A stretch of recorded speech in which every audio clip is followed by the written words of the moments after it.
symbol and beacon. I'm here today at the invitation of Katie and the Honor Committee to talk to you about the Honor Code, Honor and Integrity Week. I was counseled by my good friend and social consultant, Ellen Jacquier, a few minutes ago not to be nervous, and I'm not particularly. If I am anxious, it's only that what I've got to say comes across clearly. But it's nice to know there's a friendly smile out there to build confidence. You've had a week of speakers. You've heard about some life experiences. You've heard some definitional kinds of things, and you've been encouraged to embrace honor and integrity. I can only encourage you to do so. And what I'm trying to do today is to not repeat all those things, but I do feel some need to pull it into perspective in a way that means something to you. Honor for me is not so simple a thing as a list of rules that you live by at school. It represents rather more.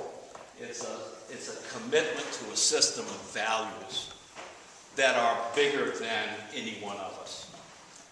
You can't think of these kinds of values as individually derived. If you try to go there, if for some reason you think you're sacrificing your independence, all you're doing is setting yourself aside from the community that you need to live in, and that won't work. So honor is something greater. It's a system of values. Integrity then becomes a measure of consistency, how well you live to those values. If you are said to have integrity, what it's going to mean in the end is whether you can from day to day live to the principles of your community. So with that background in mind, I've got a piece of advice for you. And it begins like this. No one has a crystal ball and can tell you how your life is going to turn out. It may turn out well, and it may not.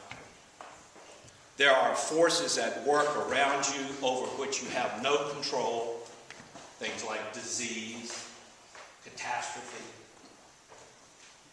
that you cannot anticipate if they were to happen. There's nothing you can do about them, whether they act for good or ill. Fortunately, most of us don't confront those kinds of things on a daily basis. They come to us, it seems, on occasion, but it's not like we have to deal with them in an ongoing fashion. Most of us have to deal with life at a normal level. And that means that there are a series of decisions that you need to make to try to direct your life towards what I've come to understand is the final goal for any teacher or parent, and that is a life that is a happy one and a productive one. I don't really care what you end up being. A doctor is fine, a plumber is fine. Whatever you find that matters to you is good. But happy and productive are important. The question is, how do you get there? And in light of my earlier comment that there are a series of decisions, you have to be prepared to make the decisions.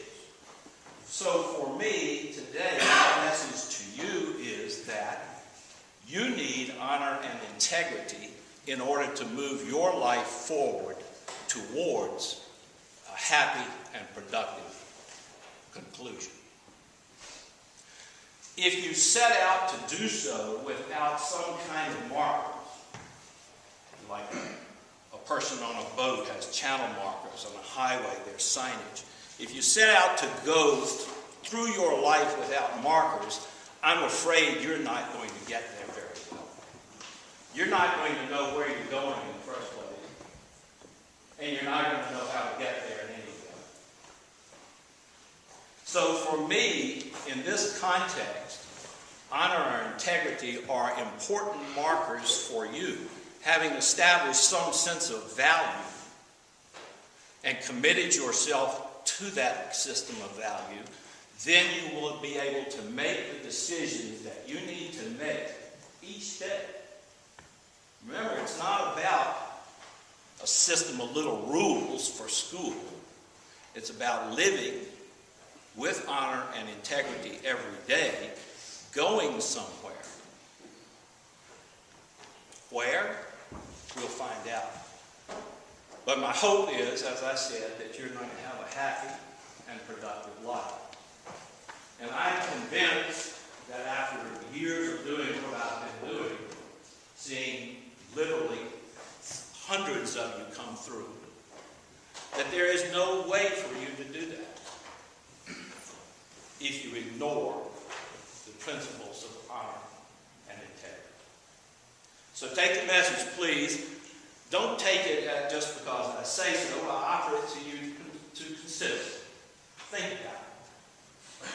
If you have an answer that you can give me that contradicts what I've told you, come and find me sometime and we'll talk about it. Or find another teacher and talk.